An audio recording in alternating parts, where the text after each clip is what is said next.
Hai semua, kali ini saya mau bikin chiffon cake pandan tepung beras. Jadi ini masuknya kategori gluten free dan ini enak banget, malah lebih legit menurut aku. Bikinnya pun sama seperti chiffon biasa. Penasaran gimana cara buatnya? Ditonton sampai selesai ya. Yuk kita mulai bikin.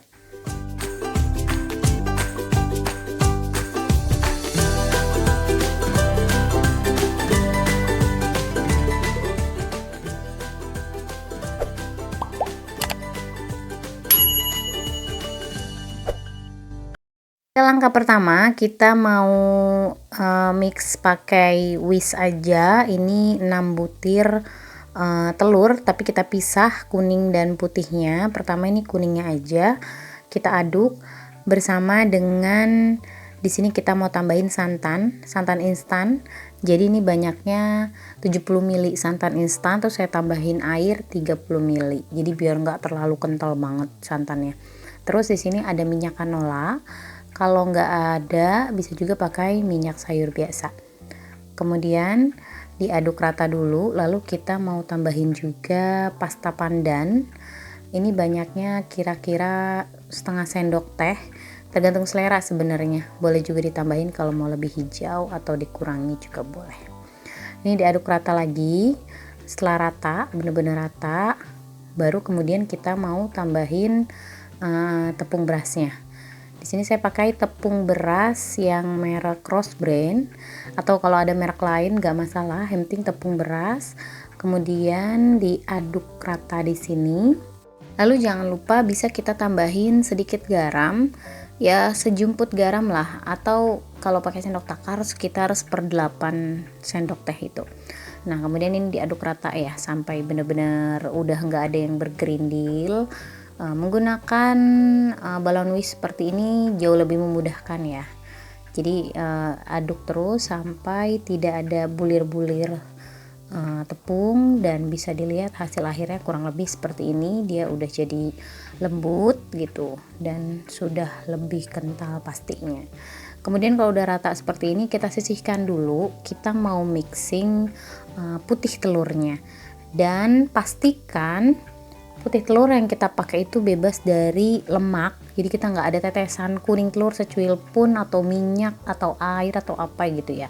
Jadi pure putih telur yang bersih. Kemudian tambahkan dengan sekitar 2 sendok teh air jeruk nipis atau air jeruk lemon. Lalu tambahkan dengan gula pasir, masukkan sedikit-sedikit.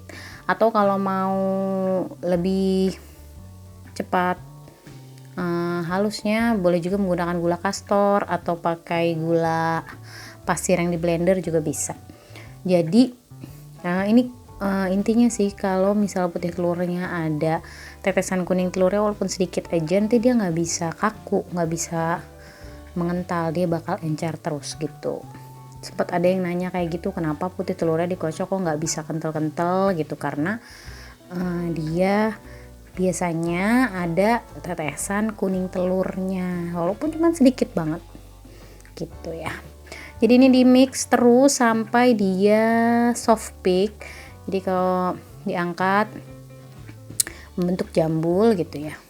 Dan ini prosesnya relatif lah, menggunakan kecepatan tinggi dan nggak lama-lama banget, tergantung kecepatan mixernya.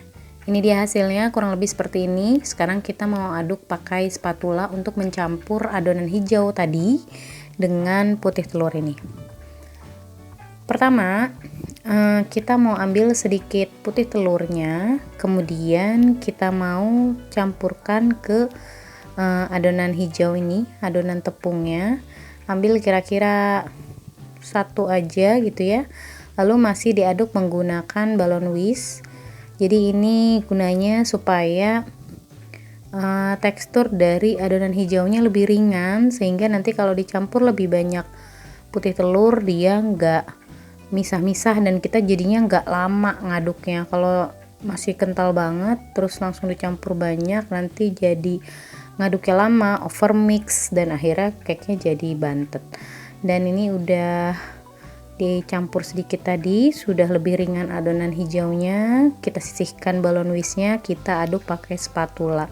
Kenapa nggak ngaduk pakai balon whisk sampai akhir? Karena itu bisa mengurangi udara-udara yang terperangkap di dalam. Jadi kita gunanya pakai spatula dan aduk lipat ini supaya tetap masih ada udara di dalam adonan cake ini.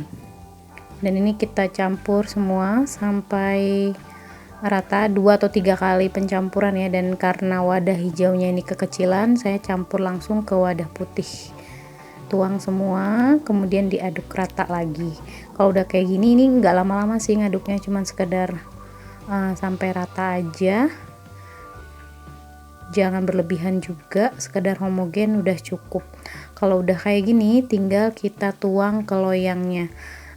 Kita pakai loyang sifon yang bongkar pasang itu ya, jadi tidak dioles apapun, gunanya supaya emang kita mau dapetin cake yang tinggi, jadi biar cake nya itu nempel di loyangnya. Kemudian jangan lupa juga kita udah harus panasin ovennya, jadi dari awal bikin kita udah panasin oven. Nah ini dia loyangnya, ini saya pakai loyang ukuran 20 cm, loyang sifon bongkar pasang seperti ini tanpa dioles apapun, dituang kemudian ratakan bagian atasnya, dan ini siap untuk kita panggang, langsung masuk oven. Kita akan panggang di suhu 170 derajat dulu di awal selama 30 menit, api atas bawah.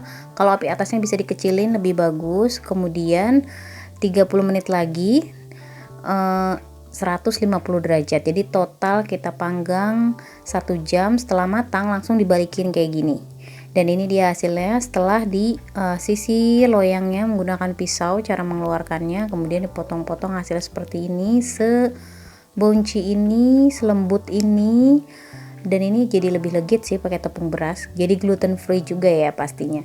Kemudian rasanya khas sifon juga, harum, lembut, enak banget. Dicoba di rumah ya. Boleh tulis juga di kolom komentar yang punya ide variasi sifon apalagi, siapa tahu kapan-kapan kita coba bikin di sini.